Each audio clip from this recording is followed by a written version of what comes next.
There was once a kingdom where mirrors were unknown. They had all been broken and reduced to fragments by order of the queen. And if the tiniest bit of looking glass had been found in any house, she would not have hesitated to put all the inmates to death with the most frightful tortures. Now, for the secret of this extraordinary caprice. The queen was dreadfully ugly, and she did not wish to be exposed to the risk of meeting her own image, and, knowing herself to be hideous, it was a consolation to know that other women at least could not see that they were pretty. The young girls of the country were not at all satisfied. What was the use of being beautiful, if you could not admire yourself? They used the brooks and lakes for mirrors, but the queen had foreseen that, and had hidden all of them under closely joined flagstones. Water was drawn from wells so deep that it was impossible to see the liquid surface, and shallow basins must be used instead of buckets, because in the latter there might be reflections. Such a dismal state of affairs, especially for the pretty coquettes, who were no more rare in this country than in others. The queen had no compassion, being well content that her subjects should suffer as much annoyance from the lack of a mirror as she felt at the sight of one.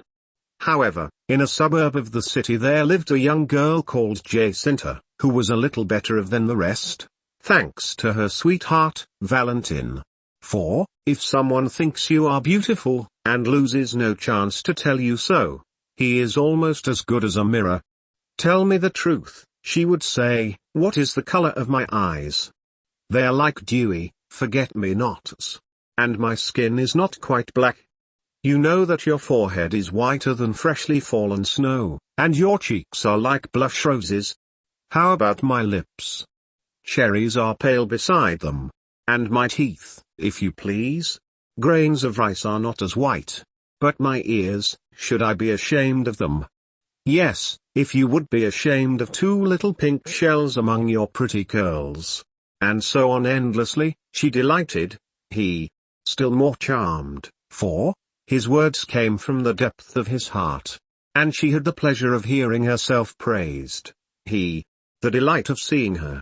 So their love grew more deep and tender every hour, and the day that he asked her to marry him she blushed certainly, but it was not with anger.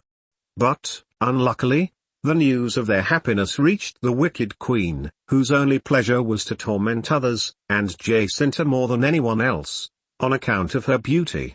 A little while before the marriage Jacinta was walking in the orchard one evening, when an old crone approached, asking for alms, but suddenly jumped back with a shriek as if she had stepped on a toad, crying, "Heavens, what do I see? What is the matter, my good woman? What is it you see? Tell me." "The ugliest creature I ever beheld." "Then you are not looking at me," said Jacinta, with innocent vanity. "Alas! Yes, my poor child, it is you. I have been a long time on this earth, but never have I met anyone so hideous as you. What? Am I ugly? 100 times uglier than I can tell you. Dear, but my eyes? They are a sort of dirty grey, but that would be nothing if you had not such an outrageous squint. My complexion? It looks as if you had rubbed coal dust on your forehead and cheeks. My mouth? It is pale and withered, like a faded flower. My teeth?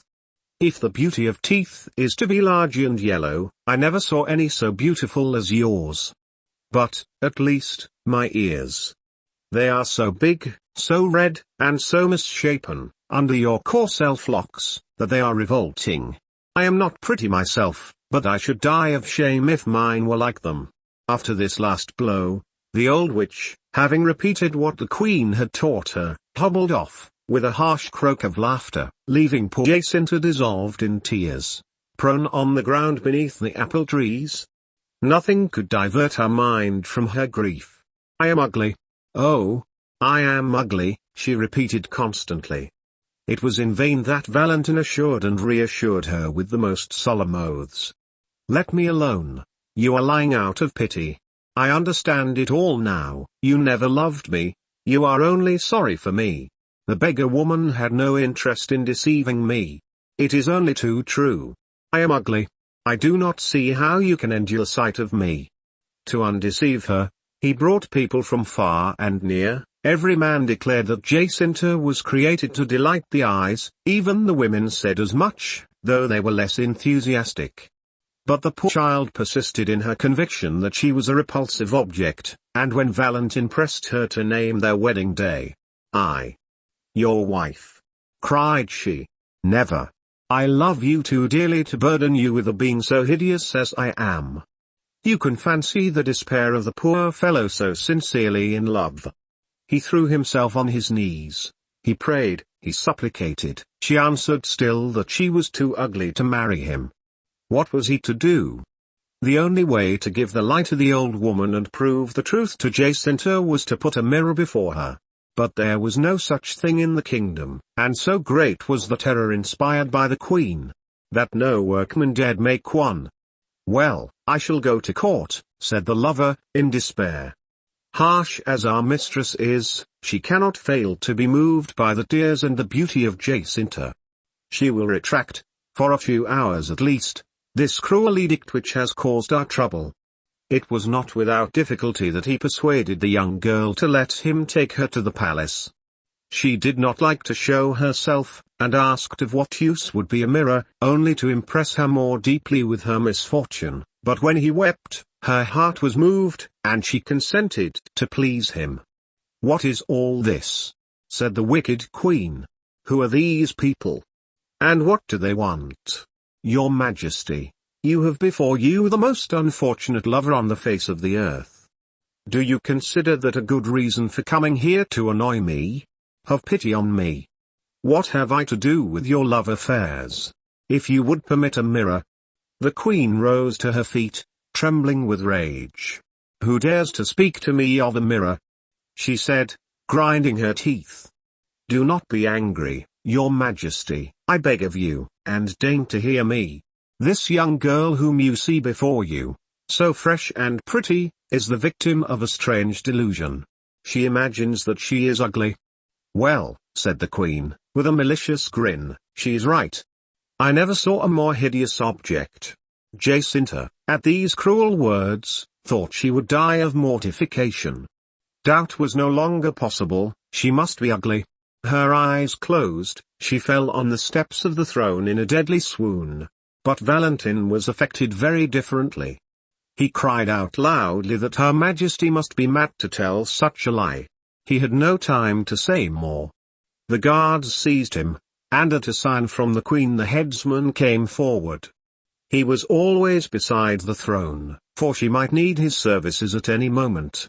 "Do your duty," said the queen, pointing out the man who had insulted her. The executioner raised his gleaming axe just as Jacinta came to herself and opened her eyes. Then two shrieks pierced the air. One was a cry of joy, for, in the glittering steel, Jacinta saw herself, so charmingly pretty, and the other a scream of anguish, as the wicked soul of the queen took flight. Unable to bear the sight of her face in the impromptu mirror,